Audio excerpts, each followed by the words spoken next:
Hi, it's Laura Michelle here. Today we're going to do a funny one because we're going to look at the things that we learned while starting our own businesses. So there shall be some fun along the way.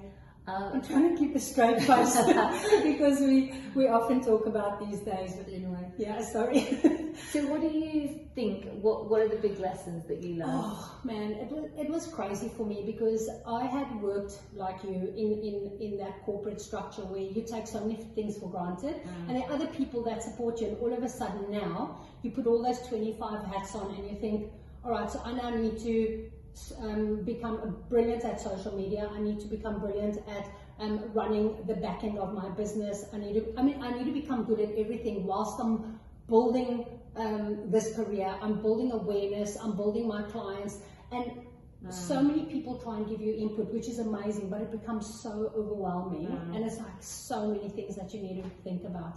And I was so done with it. I was starting with that. I thought, oh no, and then and I think what you were saying is that we had very different approaches to it. Like yours was a lot less systematized. What a surprise. And I think mine was sort of came out of, I'd been in a corporate role for a long time.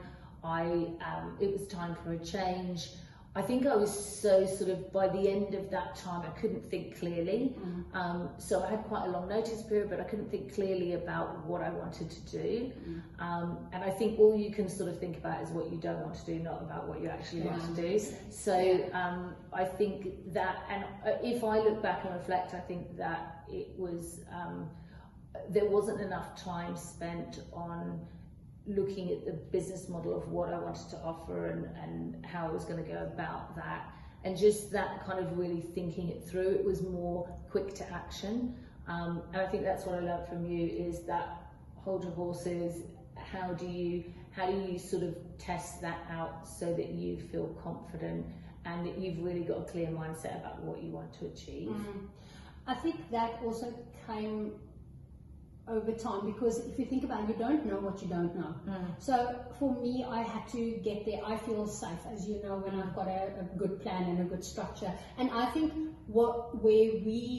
I'll tell them what we did, which was the interesting part that we always laugh about. But I think the balance between us tackling it so differently was actually a sweet spot for both of us, because you wanted to get out there, get the clients going, that kind of thing. I was like, no, I need to think. So I was a bit more in analysis paralysis because I needed that structure. But I think at the end of the day, you pushing me to go out there and just do it, and me going, hang on, Laura, you need a bit of structure. I think it worked really well for both of us.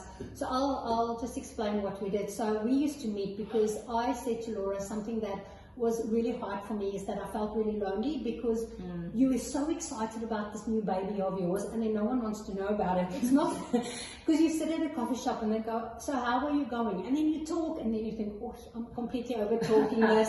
You know what I'm saying? And it's people don't they're know not that interested. Yes, they're not that interested. They want to just know that you're okay. And I missed that. I missed celebrating with somebody. I missed talking about the hard times with somebody, all of which happens like high and low, that it's like this. And for me, what I really valued is we got together and we said, all right, we're going to hold each other accountable, and we are going to sit and talk about each other's businesses and give ideas. And it was fabulous because Laura had so many answers for my business and vice versa, because again, you're so close to the tree and you're so fixated on what you're doing that somebody just comes with a soft idea and a calming thing and whatever, and you go, oh, that's such a great idea, I never thought about it. And that's, for me, that was the biggest benefit. It's the objectivity, isn't it? Yeah, it's the objectivity, but it's also the reality check. Yeah. Because I think a lot of times I sat there thinking, ugh, I shouldn't be making this move.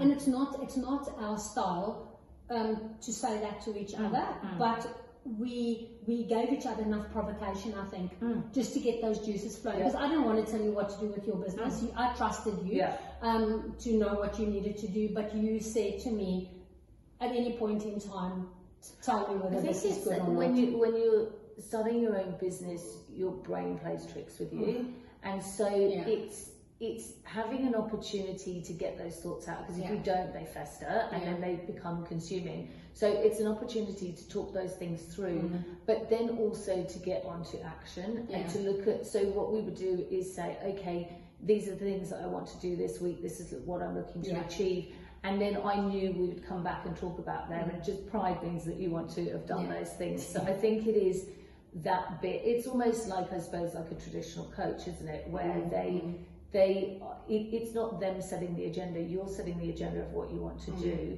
and what you want to achieve, and making sure that you stick to it and do it, because that's the bit that will fuel the business, not your brain. 100%. And I think that's where that program of ours came from. So what we have is, we have a discovery process, because you would probably come to us knowing that that's something that you want to do, so you'll have the basic idea. But then it's also, and this is something that I think we focused on in the beginning as well, it's just the viability of everything. Because you need to talk to your partner, you need to talk to your home structure and people around you that are going to be influenced by this decision that you're making. And they need to be on side with you. I think that's so important, that they support your dream, because if not, you're going to spend so much time hustling on that side versus hustling on this side, right? So I think just starting off by just getting clarity on what are my options, is it a viable option, doing things like where are you going to find your customer, what does your ideal customer look like, your sales process, how do you want to project your business.